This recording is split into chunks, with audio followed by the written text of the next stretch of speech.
Hello everyone, welcome to my YouTube channel. तो आज हम इस लेक्चर में पढ़ने वाले हैं ABO ब्लड ग्रुप सिस्टम के बारे में। तो चलिए इस लेक्चर को शुरू किया जाए। ABO ब्लड ग्रुप सिस्टम की डिस्कवरी की थी ऑस्ट्रिया के एक साइंटिस्ट ने जिनका नाम था कार्ल लैंडस्टाइनर। इन्होंने क्या नोट किया कि जब डिफरेंट लोगों का ब्लड मिक्स किया जाता है तो वो कभी कभी एग्लूटिनेट हो जाता है। इस तरह से ये नॉर्मल ब्लड है और ये एग्लूटिनेट ब्लड है। इसमें क्या हुआ है, इसमें आरबीसी की क्लम्पिंग हो गई है, इकट्ठे हो गए हैं आरबीसीज। तो ये है एग्लूटिनेटेड ब्लड जिसमें है क्लम्पिंग। तो इससे पहले कार्ल लैंडस्टाइनर की इस डिस्कवरी से पहले जो भी मेडिकल प्रैक्टिशनर्स थे जिन्होंने ब्लड ट्रांसफ्यूजन्स करने की कोशिश की थी, उन्होंने क्या पाया, उन्होंने पाया कि कुछ ट्रांसफ्यूजन तो सक्सेसफुल हो जाती थी और कुछ ट्रांसफ्यूजन जो है वो फेल हो जाती थी। पर उनको अभी ये कारण समझ में नहीं आया था कि ऐसा क्यों होता है। तो 1901 में इन्होंने ये एक्सप्लेन किया कि लोगों का ब्लड ग्रुप्स अलग अलग होता है। इससे पहले समझा जाता था कि सबका ब्लड ग्रुप सेम है, बट इन्होंने डिस्कवर किया है कि सबका ब्लड सेम नहीं होता, अलग अलग ब्लड ग्रुप्स एग्जिस्ट करते हैं। तो ये ब्लड ग्रुप सिस्टम जो है वो किस बेसिस पे बना है? ये बना है एंटीजन के बेसिस पे। यानी जो आरबीसीज होते हैं उनके सरफेस पे कुछ मॉलिक्यूल्स प्रेजेंट होते हैं। इन मॉलिक्यूल्स को हम एंटीजन बोलते हैं। ये दो तरह के होते हैं, antigen A and antigen B. तो जो भी आपकी बॉडी में, जो भी आपके आरबीसीज के ऊपर एंटीजन प्रेजेंट है, उसके बेसिस पे आपका ब्लड ग्रुप सिस्टम होगा। तो कार्ल लैंडस्टाइनर ने 3 ब्लड ग्रुप्स डिस्कवर किए पहले, ए, बी एंड सी। ठीक है, ए एंटीजन प्रेजेंट होगा, ए ब्लड ग्रुप है। बी एंटीजन प्रेजेंट है, बी ब्लड ग्रुप है। और अगर कोई एंटीजन प्रेजेंट नहीं है तो आपका ब्लड ग्रुप है सी। तो बाद में जो ये सी ब्लड ग्रुप है इसका नाम चेंज करके ओ रख दिया। क्यों? एक जर्मन वर्ड है ओने। ओने का मतलब है ज़ीरो, क्योंकि ओ ब्लड ग्रुप है उसमें कोई एंटीजन नहीं होता, उसमें ज़ीरो एंटीजन होता है। तो उसका नाम, सी का नाम चेंज करके इन्होंने ओ रख दिया। ओ मतलब विदाउट एनी एंटीजन। तो जो 4th ब्लड ग्रुप है जो है ए बी, ये 1 साल बाद डिस्कवर हुआ था। जो हमारा एबीओ ब्लड ग्रुप सिस्टम है ये बना है 2 चीज़ों की बेसिस पे, एंटीजन्स और एंटीबॉडीज़। एंटीजन्स क्या होते हैं? ये जो आरबीसीज हैं इनकी सरफेस पे कुछ सब्सटेंस प्रेजेंट होते हैं जिनको हम एंटीजन्स बोलते हैं। ये एंटीजन्स एक्चुअली मार्कर्स होते हैं, surface markers on the RBCs. ये 2 टाइप के होते हैं, antigen A and antigen B. और एंटीबॉडीज़ क्या होते हैं? एंटीबॉडीज़ प्लाज्मा में, ब्लड प्लाज्मा में पाए जाने वाले सब्सटेंस होते हैं। ये एक्चुअली आईजीएम होते हैं। मतलब ये जो blood ABO blood group system के जो एंटीबॉडीज़ हैं ये इम्यूनोग्लोबिन एम टाइप के एंटीबॉडीज़ हैं जो प्लाज्मा में प्रेजेंट है। और ये भी 2 टाइप्स के हैं, anti A antibody and anti B antibody. तो हमारे पास 4 तरह का ब्लड ग्रुप है, ए बी एंड ओ। तो जिस पर्सन के पास एंटीजन ए है उसका ब्लड ग्रुप है ए, जिसके पास बी एंटीजन है उसका ब्लड ग्रुप है बी, जिसके पास दोनों ए एंड बी एंटीजन है उसका ब्लड ग्रुप है ए बी, और जिसके पास कोई एंटीजन नहीं है उसका ब्लड ग्रुप है ओ, यानी 0 एंटीजन। और एक चीज़ याद रखेंगे कि जिसके पास ए एंटीजन है उसके पास एंटी बी एंटीबॉडी होगी, जिसके पास बी एंटीजन है उसके पास एंटी ए एंटीबॉडी होगी। अब क्योंकि ए बी के पास दोनों एंटीजन है तो इसके पास कोई एंटीबॉडी नहीं है, इसके प्लाज्मा में कोई एंटीबॉडी नहीं है। और क्योंकि ओ ब्लड ग्रुप के पास कोई एंटीजन नहीं है तो इसके पास दोनों एंटीबॉडीज प्रेजेंट है। तो 4 तरह के ब्लड ग्रुप्स हो गए, ए बी एंड ओ। अब इसकी जेनेटिक्स को स्टडी करते हैं। क्योंकि हमारे पास 3 एलील्स हैं ना, 3 टाइप के हमारे पास एलील्स हैं, बट इन तीनों में से कोई भी 2 प्रेजेंट होंगे एक पर्सन में।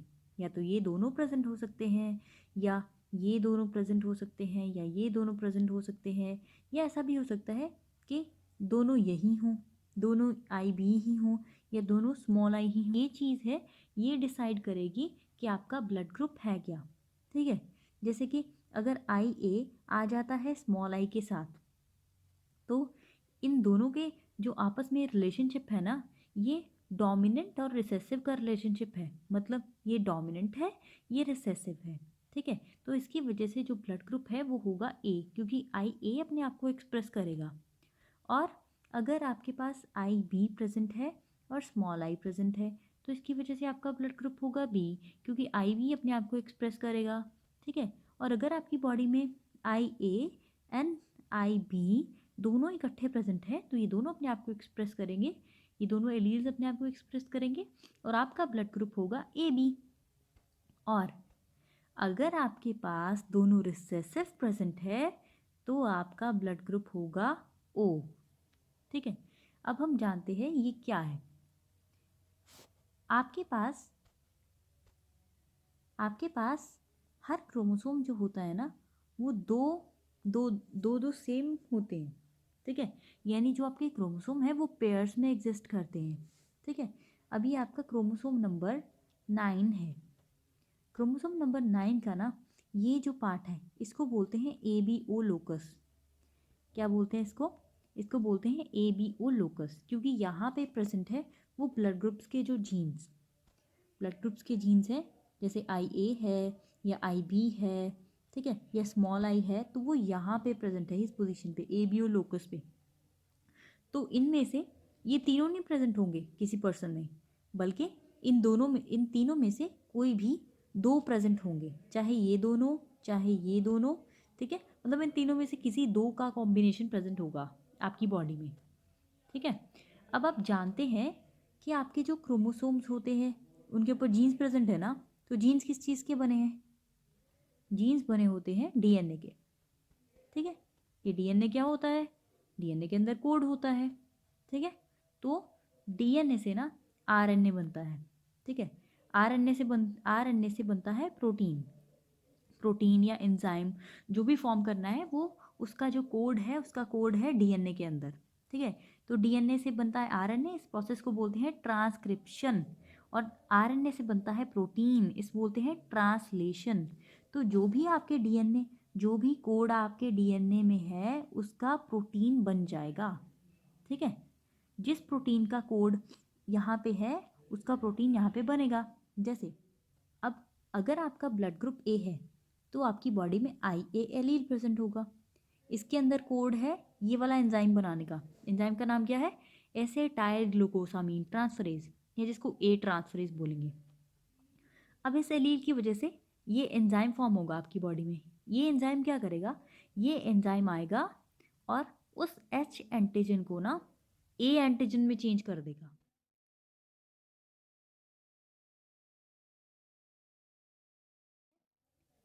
ये आई ए एलील के अंदर कोड है ये ए ट्रांसफरेज एंजाइम बनाने का, और ए ट्रांसफरेज आरबीसीज के ऊपर आएगा।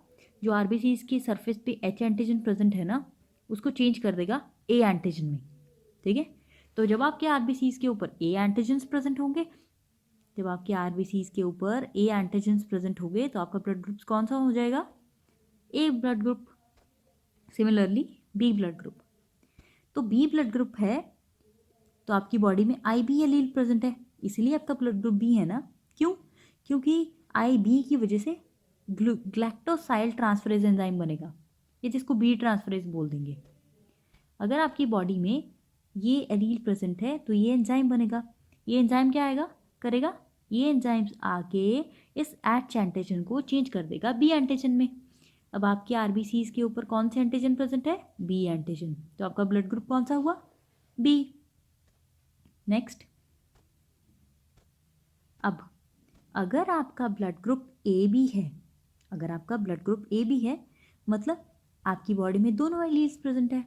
आपकी बॉडी में अगर दोनों एलील्स प्रेजेंट है तो आपकी बॉडी में दोनों एंजाइम बन रहे हैं, ए ट्रांसफरेज एंड बी ट्रांसफरेज। तो ये क्या करेंगे? ए ट्रांसफरेज एच एंटीजन को ए एंटीजन बना देगा, बी ट्रांसफरेज एच एंटीजन को बी एंटीजन बना देगा। तो आरबीसीज के ऊपर आपके आरबीसीज के ऊपर कई पोजीशन पे बी एंटीजन प्रेजेंट होगा, कई पोजीशन पे ए एंटीजन प्रेजेंट होगा, तो दोनों एंटीजन प्रेजेंट है, आपका ब्लड ग्रुप कौन सा हुआ? A B. अब नेक्स्ट आते हैं, तो ओ ब्लड ग्रुप कैसे बनता है? ओ ब्लड ग्रुप जो है वो कैसे बनता है? अब देखिए, जो आपका ए बी, जो आपका जीन है ना, जो ए बी ओ लोकस पे जीन पड़ा है आपका, वो है स्मॉल आई, यानी वो है रिसेसिव। ये कैसे बना है? ये कैसे बना है? ठीक है, अब इसके पास ना कोई एंजाइमेटिक एक्टिविटी नहीं है, मतलब इसकी वजह से कोई एंजाइम फॉर्म नहीं होगा। क्यों? क्योंकि ये जीन है ना, इसमें 258 जो ग्वानिन है, 258 नंबर पे जो ग्वानिन प्रेजेंट था वो डिलीट हो गया है। ठीक है, मतलब इस जीन में एक फ्रेम शिफ्ट म्यूटेशन हो गई है। इस जीन में ना ये म्यूटेशन हो गई है, म्यूटेशन की वजह से ये जो जीन है वो खराब हो चुका है। अब जीन खराब हो चुका है, अब जो जीन आपका खराब हो चुका है, तो फिर आपका जो प्रोटीन है वो भी सही नहीं बनेगा, मतलब कोई एंटीजन नहीं बनेगा।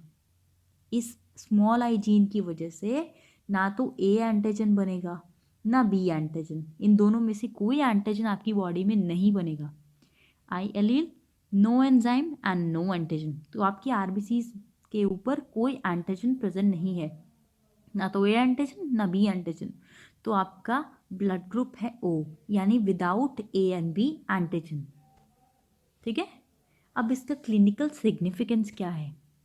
अब आप जानते ही हैं कि अगर रॉन्ग ब्लड ग्रुप, ठीक है, अगर हम सही ब्लड ग्रुप जो है वो ट्रांसफ्यूज नहीं करेंगे, ठीक है, तो ये इससे जान भी जा सकती है।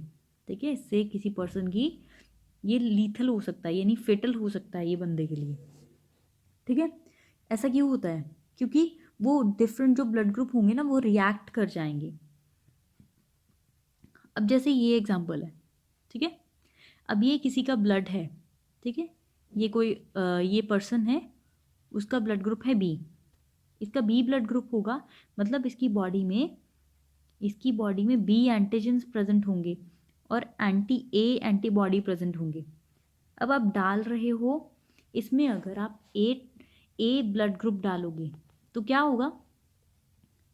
ए ब्लड ग्रुप में ए एंटीजन होंगे और ये जो रिसिपिएंट है, इस डोनर में ए एंटीजन प्रेजेंट है। ठीक है, और जो रिसिपिएंट है इसकी बॉडी में एंटी ए एंटीबॉडीज प्रेजेंट है। ठीक है, तो ये जो इसकी एंटीबॉडीज है ना, इसकी जो एंटीबॉडीज हैं वो रिएक्ट कर जाएंगी इसके एंटीजन के साथ, जिसके कारण इसके रिसिपिएंट के आरबीसी इसकी क्लम्पिंग हो जाएगी, यानी एग्लूटिनेशन हो जाएगी। अब इस एग्लूटिनेशन होने से इसकी ब्लड वेसल्स भी ब्लॉक हो सकती हैं। ठीक है, और इसके ऑर्गन्स को डैमेज हो सकता है, इसके कारण इसकी डेथ हो सकती है। ठीक है, ये जैसे आरबीसी है, ठीक है, इसके ऊपर ए एंटीजन प्रेजेंट है, ठीक है, और ये एंटी ए एंटीबॉडीज़ हैं, ये रिएक्ट कर जाएंगी और इस तरह से एग्लूटिनेशन हो जाएगी। ठीक है, तो ये फेटल हो सकता है किसी भी पर्सन के लिए। तो ज़रूरी है कि ऑपोजिट जो एंटीबॉडी एंटीजन है वो ना आपस में क्लोज आए, ठीक है, ताकि ये एग्लूटिनेशन ना हो। अब आ गया यूनिवर्सल डोनर और यूनिवर्सल रिसिपिएंट का। अब देखिए, हमें पता है कि ओ के पास कोई एंटीजन नहीं है, ओ के आरबीसीज के ऊपर कोई एंटीजन नहीं है। ठीक है, तो ये है यूनिवर्सल डोनर। ठीक है, क्योंकि इसके पास कोई एंटीजन नहीं है, तो ओ वाले जो बंदे होते हैं वो अपना ब्लड ग्रुप ए बी या ओ सबको दे सकते हैं। क्यों? क्योंकि उसके पास कोई एंटीजन ही नहीं है।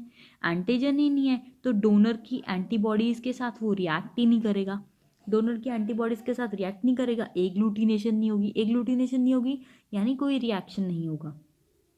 और इसी तरह से हम देखते हैं कि जो ए बी ब्लड ग्रुप है, ठीक है, हमें पता है ना इसके पास कोई एंटीबॉडी नहीं है, तो इसको सब अपना ब्लड दे सकते हैं, चाहे वो ए बी है, ए बी तो सेम है वो तो देगा ही, चाहे ए है, चाहे बी है, चाहे ओ है। ठीक है, इन सब के पास तो एंटीजन है ना। ठीक है, इन सब के पास, डोनर के पास एंटीजन है बट रिसिपिएंट के पास कोई एंटीजन नहीं है, इसीलिए ये सब अपना ब्लड इसको दे सकते हैं। Hence A B is the universal recipient. ठीक है, ये सबसे ब्लड ले सकता है। ठीक है, तो इससे हम अपना लेक्चर जो है वो कंप्लीट करते हैं। Thank you for watching my video. Please like, share and subscribe to my YouTube channel for more updates and videos on biology.